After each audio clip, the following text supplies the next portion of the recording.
Thank you, Mr. Chair. Funding for NASA is very important for many reasons, but especially investment in NASA creates jobs. If we want to increase funding to NASA, we've got to speed up our nation's economic recovery. And I have a couple of bills that I believe provide a very cost-effective way to strengthen our economic competitiveness, and that would be to invest in the city that symbolizes both U.S. manufacturing and has the assets to help make our country's economic capability stronger, and that is the city of Detroit. The city of Detroit is currently in fiscal constraints. It's facing its own fiscal cliff. I will be soon introducing a bill that will allow the city to refinance its considerable debt at a lower interest rate, saving money and likely stabilizing that city's financial situation. Furthermore, I'm proposing to eliminate capital gains tax on income on investment made in that city as a way to spur investment. Saying that, in the city of Detroit, we have an extraordinarily high number of people who have lost hope because they're not working. Yet, throughout the metropolitan Detroit region, we have many employers who have thousands of jobs that are going unfilled because they can't find people skilled and qualified to be hired into those jobs. We have a skills gap in metropolitan Detroit as well as in this country. Dr. Zurbuchen from University of Michigan, I know that you understand these economic challenges that we're facing in southeastern Michigan.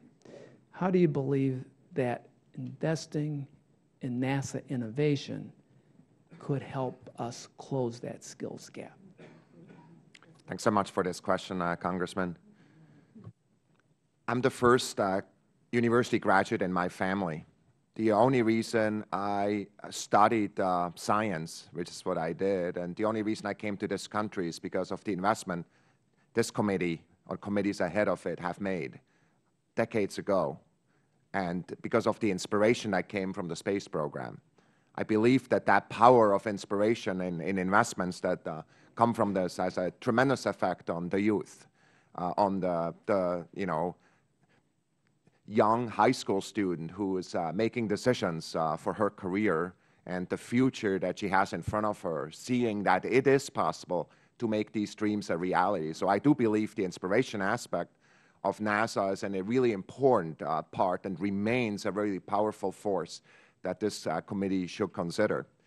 Once we get them through the high schools and into our universities, I believe the kind of diverse portfolio that I mentioned, the hands-on experience explains to our students that technology and progress is not so much just about talking about ideas, it's about making these ideas happen.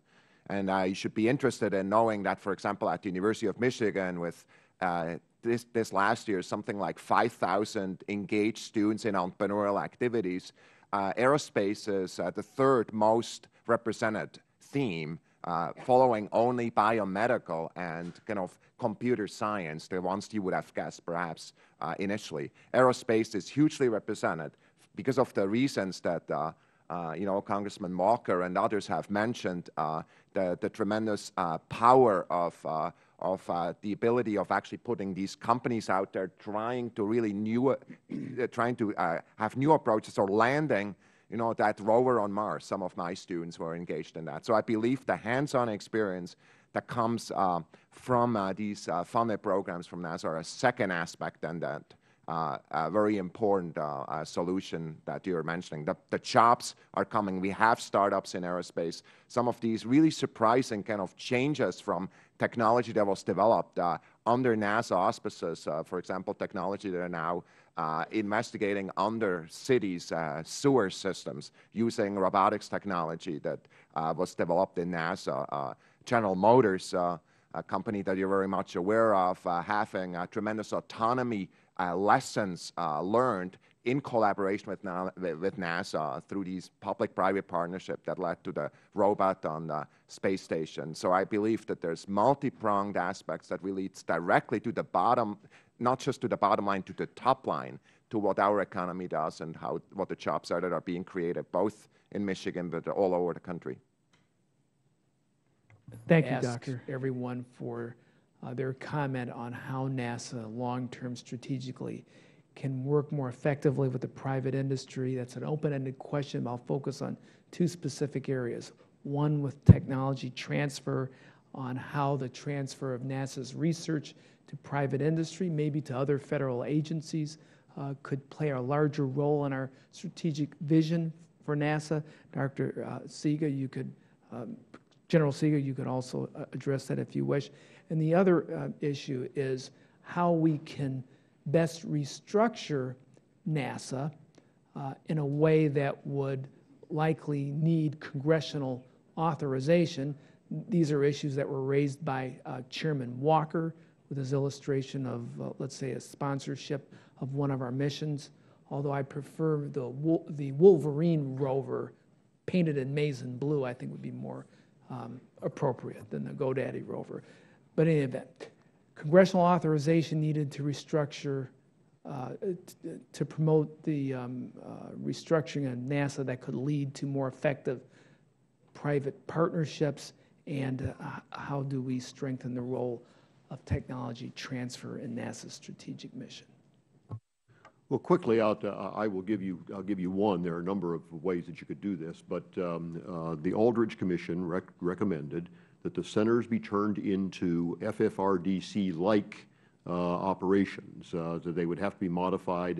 Not all the centers do research and development. So, but that they would be structured in a way that would allow them to receive both public money and private money into their operations. And I think that something like that is certainly one of the places that has to look. Look, I mean, one of the things that the NRC said was that the alternative to that may have to be the closing of some of the centers, you know, or you know, the reduction of the size of NASA. This is a way that you can begin to look at how do you keep the centers in place, how do you make them into viable economic units inside the communities that they have and for the nation. You know, I think that this committee needs to look at how you might restructure them in a way that allows them to attract both private and public money. I wanted to thank Ranking Member Johnson for his steadfast leadership, providing me the great opportunity of participating as a freshman member of this panel. Chairman Hall, you're a true gentleman in every respect, and how you've governed this committee in a fair and balanced way. It's been an honor to serve with you and all of you in this country. Thank you so much.